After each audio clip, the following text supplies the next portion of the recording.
ओम गंग गणपति नमः। नमस्कार दोस्तों, मैं सरोज पाणिग्राही आपका स्वागत करता हूं आपके अपने यूट्यूब चैनल दिव्य चक्षु एस्ट्रोलॉजी में। और आज के इस वीडियो में बात करेंगे 2024 का वार्षिक राशिफल मेष राशि या मेष लग्न वालों के लिए कैसा होने वाला है। देखिए, आपके सामने यहाँ पे दो कुंडली है। एक तो साल के शुरुआत में ही जो प्लैनेट्स की, जो मेजर प्लैनेट्स की पोजीशन होगी वो ये होगी, लेकिन सेकेंड हाफ में जब प्लैनेट्स की ट्रांजिट हो जाएगी, जैसे शनिदेव की ट्रांजिट होगी कुंभ राशि से मीन राशि में मार्च 29 को, मई 29 को मीन राशि से कुंभ राशि और कन्या राशि से सिंह राशि में केतु की ट्रांजिट होगी। और मंगल देव की साल की शुरुआत से कर्क राशि फिर मिथुन राशि होते हुए पूरी तरह से ये साल के अंत तक आपके यहाँ पे धनु राशि तक जाएंगे। और बृहस्पति की 14 मई को ट्रांजिट करेंगे आपके थर्ड हाउस में। ये जो मेजर ट्रांजिट होगी, इस वजह से आपकी फाइनेंशियल कंडीशन में क्या हो सकती है, आपके हेल्थ में क्या हो सकता है, आपके एजुकेशन लाइफ में क्या हो सकता है, आपकी डोमेस्टिक पीस में क्या हो सकता है, आपकी लव लाइफ में क्या होगा, मैरिड लाइफ में क्या होगा, पारिवारिक जीवन में क्या हो सकता है। कुछ इंपोर्टेंट सलाह कि आपको कौन सी चीज पे बहुत सतर्क रहना पड़ेगा, साथ में रेमेडियल मेजर्स के साथ आपके यहाँ पे बात करेंगे। तो देखिए, सबसे पहले बात करेंगे आपकी फाइनेंशियल कंडीशन। धन की स्थिति कैसी होगी, आर्थिक स्थिति ये जो साल होगा, साल में आपका जो मार्च अप्रैल और मई, ये जो 3 महीना होगा, इसमें आपको सतर्क रहने की जरूरत है। यहाँ पे आपको पैसे की कुछ तंगी होने वाली है। शनिदेव की ट्रांजिट हो जाएगी, बृहस्पति ऑलरेडी अपने आप को रेडी कर रहे होंगे कि वो कैसे 12 सेकेंड से थर्ड के ऊपर जाएंगे। ये जो ट्रांजिशन का टाइम है, इस टाइम पे आपको पैसे की अचानक से जरूरत पड़ेगी। 7.5 में आपका लग्न होगा, आपका चंद्र राशि मान लीजिए वो भी 7.5 में ही होगा, तो आपके लिए थोड़ा डिफिकल्ट फेज है ये वाला पीरियड। और वहां पे देखेंगे तो शनि और राहु की एक संधि भी होगी कि राहु निकलने के आसार पे होंगे और ऑलरेडी शनिदेव वहां पे ट्रांजिट कर चुके होंगे। राहु की डिग्री जो होगी वो लगभग 3 से लेकर 0 डिग्री के आसपास होनी चाहिए। ये जो समय होगा ये आपके लिए बहुत ही कष्टदायक और पीड़ादायक होने वाला है। स्पेशली आर्थिक स्थिति को लेकर वहां पे आपको पैसे की थोड़ी कटजोड़ वहां पे दिखाई दे सकती है। तो वो जो समय होगा, वो समय आपको यहाँ पे पैसे धार लेने की नौबत आ सकती है। बाकी साल में अगर देखेंगे तो आपकी अर्निंग सोर्स अच्छी होने वाली है, आपकी इनकम भी अच्छी होगी, लेकिन आपको मेहनत करना पड़ेगा सेविंग्स में। आपको पैसा कैसे सेविंग्स करना है उसके ऊपर ध्यान देना, क्योंकि आपकी जो एक्सपेंडिचर्स हो रही है वो किसके ऊपर होगी, आपके मेडिकल चीजों पर, अननेसेसरी ट्रैवल्स पर। अननेसेसरी कोई अगर आपको हेल्प करने के लिए बोलेगा तो आप उनको पैसा दे देंगे, भले आप कितनी भी जरूरत पड़े। ये समय होगा उसको थोड़ा सजग होकर उसको अपने समेट के रखने का। एक्सपेंडिचर होगी घर में, एक्सपेंडिचर होगी अननेसेसरी ट्रिप्स में, बी केयरफुल। बाकी सारे साल में यहाँ पे आर्थिक स्थिति थोड़ी मॉडरेट ही रहेगी, ना ज्यादा अच्छा ना ज्यादा कमजोर। लगन की स्थिति देखेंगे, यानी आपका जो हेल्थ, आपका वो जो हेल्थ हो गया, हेल्थ यहाँ पे थोड़ा चिंताजनक विषय हो सकता है महीने की शुरुआत में। उसके बाद जो स्थिति होगी वो धीरे धीरे अच्छी होगी, लेकिन मई के बाद जब केतु की ट्रांजिट आपके 5th हाउस में होगी तो आपको यहाँ पे पेट जनित समस्या आपको यहाँ पे परेशान करेगा। शनि 12th हाउस में होंगे तो आपको यहाँ पे हाइट से गिरने की या तो हाइट से कुछ गिरने की वजह से आपको चोट लगने की भी यहाँ पे एक बहुत बड़ी चांसेस यहाँ पे रहती है। राहु आपके 11th हाउस में आएंगे तो आपकी यहाँ पे भ्रम, यानी आपको यहाँ पे कुछ बहम हो या तो कुछ ड्रीम हो जो कि आपको यहाँ पे परेशान करेगा। सो उसके लिए आपको थोड़ा यहाँ पे केयरफुल रहना पड़ेगा। यानी पूरे साल में अगर देखेंगे तो महीने का शुरुआत, साल का शुरुआत हो उसमें आपको थोड़ा सजग रहना पड़ेगा अपने हेल्थ के बारे में। और जब मतलब कि मिड हाफ के बाद आपको आपके खान पान के ऊपर ध्यान देना होगा। शनिदेव की एस्पेक्ट 3rd हाउस में, केतु 5th हाउस में, पेट जनित समस्या, acidity, gas infection, food infection, medicine infection, ये सारी चीजों पे आपको यहाँ पे परेशान करने वाला है। अब बात करेंगे आपको वर्क एरिया। ये आपकी देखिए वर्क एरिया में 2 हिस्सा है, या तो आप जॉब वाले होंगे या तो फिर आप बिजनेस वाले होंगे। इफ इनकेस अगर आप जॉब वाले हैं तो आपके लिए समय कैसा होने वाला है, आपके 10th हाउस के लॉर्ड जा रहे हैं 12th हाउस में। ये स्ट्रेस का समय है, चैलेंजेस का समय है। मंगल देव जो कि आपके लगन के अधिपति होंगे, कॉन्फिडेंस आपकी, वो ट्रांजिट करेंगे डिफिकल्ट फेज में। ये जो समय होगी आपके वर्क एरिया में बात बात पर चुनौतियां मिलेंगी, आपको बात बात आपको चैलेंजेस मिलेगा।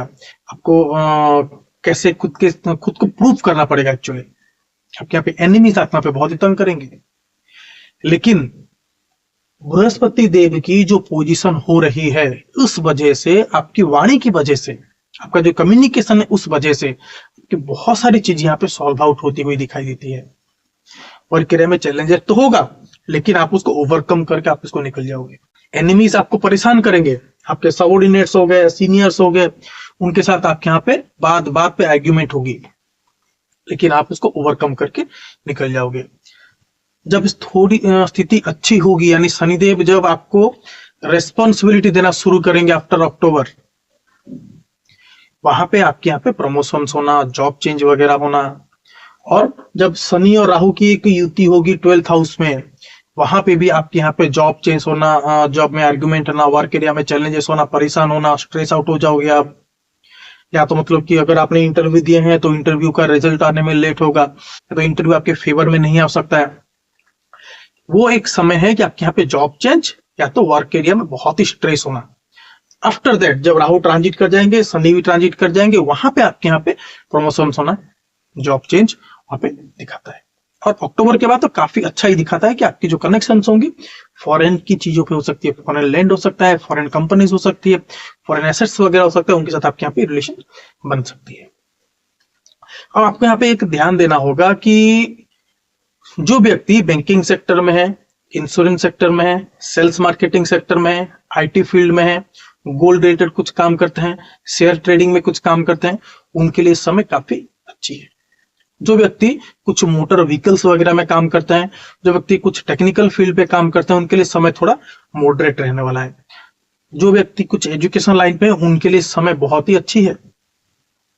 आपके यहाँ पे बढ़ोतरी होगी, कनेक्शन होंगे, आपके यहाँ पे फ्रेंड्स बनेंगे, आउटर जो कंट्री होती है वहां से आपके यहाँ पे सब्जेक्टिव चीजें हो सकती है। जो व्यक्ति बिजनेस करते हैं, बिजनेस वालों के लिए आफ्टर मई बहुत ही अच्छी समय है, बहुत ही अच्छे समय, उस समय आपके फेवरेबल होगी। लेकिन मई से पहले महीने का, साल का जो शुरुआत होगा, जनवरी फरवरी मार्च, वो जो समय होगा, वो समय आपको यहाँ पे बहुत ही सजग रहना होगा। वो समय नया इन्वेस्टमेंट के लिए बिल्कुल नहीं है, या तो नई चीजें परचेजिंग के लिए बिल्कुल भी नहीं है। आपको अगर वो करना है तो मई के बाद, लेकिन मार्च, जनवरी फरवरी मार्च जो होगा वो चीजों को सही करने के लिए। मार्च अप्रैल मई जो होगा, चीजों को ऑब्जर्विंग करिए, कॉन्टेक्स्ट बनाइए, फील्ड रेडी करिए, स्टडी करिए मार्केट की। आफ्टर दैट मई के बाद आप यहाँ पे इन्वेस्टमेंट कर सकते हैं। बिजनेस आपके यहाँ पे बहुत ही तगड़ी और बहुत ही अच्छी आप में प्रॉफिट देती हुई दिखाई देगी। जो पैसा स्टॉक हो गया था, वो पैसा आपको साल के शुरुआत में ही वहां पे रिकवरी होने के चांसेस बहुत ज्यादा दिखाई देते हैं। एक देखेंगे कि राहु बनते हैं आपके 11th हाउस में। 11th हाउस डिजायर्स होगी, एक्सपेंशन हो गया है। जुपिटर राहु की कनेक्शन बनती है आपके 7th हाउस में, यानी आपके यहाँ पे एक्सपेंशन दिखाई देती है मई के बाद। लेकिन उससे पहले आपको समेटना होगा चीजों को अच्छे से। बाकी आप समझदार हैं, आपको डिसीजन लेने से पहले आप बहुत ही सोच समझिए। मई के बाद आपको जो डिसीजन लेना है ले सकते हैं, चीजें आपके फेवर में आ जाएंगी। अब बात करते हैं आपकी लव लाइफ। देखिए, लव लाइफ में मई के बाद कुछ डिफरेंशिएशन आएगी, कुछ डिस्टेंस मेंटेन होगा, कम्युनिकेशन में आपको यहाँ पे बहुत ही प्रॉब्लमेटिक चीजें दिखाई देती है। लेकिन मई से पहले चीजें होंगी वो आपके फेवर में होगा। नए पार्टनर की तलाश में, या तो दोनों के बीच में अगर कोई मतभेद चल रहा था तो चीजें सॉल्व आउट हो सकती है। आप अगर चाहें तो लव लाइफ को अरेंज में या तो इसको लीगलिटी में आप यहाँ पे कन्वर्ट कर सकते हैं, घर वालों के सामने इंट्रोड्यूस भी करवा सकते हैं। लव लाइफ अच्छी चलेगी। लेकिन मई के बाद आपको यहाँ पे थोड़ा डिफरेंस और थोड़ा प्रॉब्लमेटिक कंडीशन यहाँ पे थोड़ा दिखाई देते, क्योंकि केतुदेव आपके 5th हाउस में आ जाएंगे, राहु 11th में आ जाएंगे, तो आपके यहाँ पे डिजायर्स बहुत ज्यादा होगी, आपके यहाँ पे इच्छाएं बहुत ज्यादा होगी। लेकिन जो केतु हैं वो उसको सिंक करेंगे, वो उसको कट करेंगे, तो यहाँ पे डिटैचमेंट भी दिखाई देती है। वो कुछ मतभेद हो सकता है, या तो कुछ डिफरेंस हो सकता है, कुछ डिस्टेंस हो सकता है, कुछ कम्युनिकेशन भी हो सकती है। लेकिन आपको यहाँ पे सजग यहाँ पे जरूर रहना चाहिए। आपके यहाँ पे नए पार्टनर या तो पार्टनर की हेल्थ आप यहाँ पे थोड़ा परेशान कर सकता है। ये जो साल होगा, ये साल आपके लिए बहुत ही मेमोरेबल पीरियड होने वाला है। यहाँ पे आपके वैवाहिक जीवन शुरू हो सकती है। कुछ जातकों की अगर ग्रह दशा अच्छी बनी, अगर समय अच्छे बने, टाइम पीरियड अगर अच्छी चल रही है तो ये जो ट्रांजिट है, ये ट्रांजिट आपको मैरिड लाइफ में उन्नति, मैरिड लाइफ में एक एडिशन यहाँ पे दिखाई देती है। मेंबर्स ऑफ एडिशन आपके होम में हो सकती है, के लाइफ में एक मेंबर की एडिशन हो सकती है। पार्टनर की हेल्थ यहाँ पे काफी अच्छी हो सकती है। अगर आपकी पार्टनर अगर कोई वर्किंग के लिए कोशिश कर रही थी तो उनकी ट्रांसफर होना, वहां पे इनकी इनकम शुरू हो जाना, ये सारी चीजें आपके यहाँ पे दिखाई देती है। यानी आपकी वैवाहिक जीवन भी शुरू होगी। और कहीं ना कहीं पे एक चीज देखेंगे तो केतु की जो परमिशन है, कुछ व्यक्ति की यहाँ पे संतान प्राप्ति के भी योग बनते हैं। कुछ व्यक्ति की यहाँ पे संतान की प्राप्ति होगी, वो भी शुरू हो सकती है।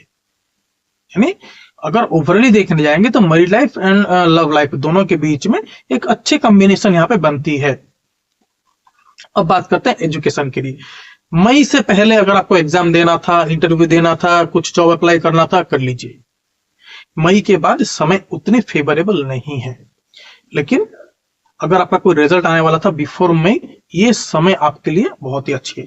हाँ, अगर अक्टूबर के बाद अगर आपको कोई एग्जाम थी या तो रिजल्ट आना था, तो भी चीजें आपके लिए यहाँ पे थोड़ी फेवरेबल सब्जेक्ट हो सकती है। स्पेशली अगर कोई कंपटीशन एग्जाम देना था, या तो कोई इंटरव्यू देना था, या तो कोई प्रोफेशनल का कुछ एग्जाम देना था, तो चीजें आपके यहाँ बहुत ही फेवरेबल हो सकती है। लेकिन मई से लेकर अक्टूबर का पीरियड इतनी फेवरेबल चीज यहाँ पे शो नहीं करती है। तो जो व्यक्ति होंगे जो कि हायर एजुकेशन के लिए बाहर जाने की कोशिश करेंगे, उनके लिए पूरा साल ही उनके लिए अच्छा रिजल्ट लेके आ सकता है। जो व्यक्ति होंगे जो कि घर से दूर जाएंगे एजुकेशन शुरू करने के लिए, हायर एजुकेशन के लिए, या तो विदेश में जाएंगे फॉरेन के लिए, या तो कुछ फॉरेन जो इंस्टीट्यूट होगा वहां पे अगर अप्लाई करके रखे थे पीआर के लिए, या तो सिलेक्शन के लिए, तो चीजें आपके यहाँ पे फेवरेबल चीजें कुछ यहाँ पे देखने को मिल सकती है। बाकी मई से पहले समय बहुत ही अच्छी है, आपको जो एग्जाम देना है दे दीजिए। ये था आपका एजुकेशन का एरिया। अब बात करते हैं आपकी कुछ इंपॉर्टेंट चीजें के बारे में, जहां पे कि आपको बहुत ही यहाँ पे सतर्क रहना होगा। जैसे आपको यहाँ पे आपकी जो एक्सपेंडिचर होगी उसको यहाँ पे बहुत ही ध्यान देना होगा। एक्सपेंडिचर यानी आपके खर्चे को अननेसेसरी एक्सपेंडिचर के ऊपर देंगे। कहाँ पे ना, मेडिकल चीजों पर, घर में किसी की आवश्यकता होगी उसके ऊपर, घर में कोई मेंबर होगा उनकी हेल्थ के ऊपर, या तो घर की रिमोडिफिकेशन हो गया, कुछ लैंड प्रॉपर्टीज में हो गया, या तो कुछ इंश्योरेंस इन्वेस्टमेंट में हो गया, या तो कुछ नया परचेजिंग हो गया, उसमें आपके यहाँ पे खर्चे बहुत ही दिखाई देते हैं। आपको यहाँ पे बहुत ही केयरफुल रहना होगा। शनि की जो कनेक्शन है, ट्राइनल कनेक्शन हो गया, 10th एस्पेक्ट हो, ये जो समय है ना, ये समय आपकी माता और पिता दोनों की ही हेल्थ में यहाँ पे थोड़ी प्रॉब्लम कर सकते हैं। आपके वर्क एरिया में चैलेंजिंग सब्जेक्ट्स आपके यहाँ पे क्रिएट करके लेके आएंगे, क्योंकि शनिदेव बैठे हुए 12th हाउस में चैलेंजेस को दिखाते हैं, आपके यहाँ पे स्ट्रेस को दिखाते हैं, वर्क स्ट्रेस को दिखाते हैं। आपकी वर्क एरिया में सबऑर्डिनेट्स हो गए, सीनियर्स हो गए, उनके साथ कनेक्शन इतनी नहीं बन पाएगी, जो कि आपके लिए चैलेंजिंग सब्जेक्ट, चैलेंजिंग पीरियड आपके लिए बनती है। केतु की जो परमिशन बनती है, ये आपकी संतान की हेल्थ में आपको यहाँ पे एक डाउनग्रेड दिखाई देती है, कि संतान का हेल्थ जो हो गया ये आपके लिए चैलेंजिंग सब्जेक्ट हो सकता है, ये आपको परेशान कर सकता है हायर एजुकेशन के लिए, या तो आपका पेट, ये सारी चीजें आपको यहाँ पे परेशान करने वाली है।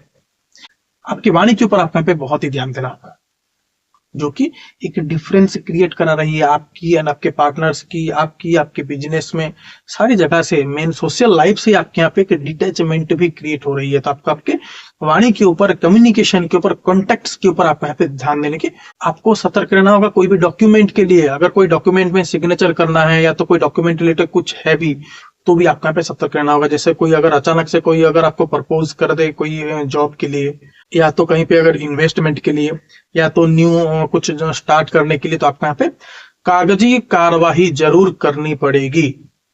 कागज पत्र आप यहाँ पे जरूर चेक करिए कि आपके यहाँ पे पेपरियल वर्क आपको यहाँ पे एब्सोल्यूट होनी चाहिए, अदरवाइज महीने साल के अंत में आपको यहाँ पे परेशानी आपको झेलने को पड़ सकता है।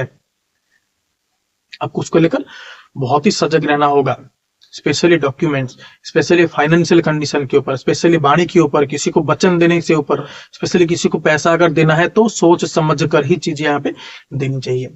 एज अ रेमेडियल चीजों पे क्या कर सकते, सबसे पहले सुंदराकांड की पाठ करिए, हनुमान चालीसा का पाठ करिए, मंगल देव के बीज मंत्र का जाप करिए, पीपल की पेड़ की पूजा करिए, या तो जो जीव हो गए उनकी पूजा आपको यहाँ पे बहुत जरूरी, क्योंकि 7:30 आपके यहाँ शुरू हो रही है। तो आपको अगर हो सके इफ पॉसिबल तो रोज रात को सोते हुए सरसों का तेल आपके पाँव में यहाँ पे जरूर लगा के सोएं। ये भी आपके लिए एक रेमेडियल फैक्टर आपके यहाँ पे साबित हो सकती है। नमस्कार दोस्तों, ये तो था एक छोटा सा वीडियो मेष लग्न या मेष राशि वालों के लिए 2025 का वार्षिक राशिफल कैसा रहने वाला है। मिलता है अगले वीडियो में, तब तक के लिए नमस्कार।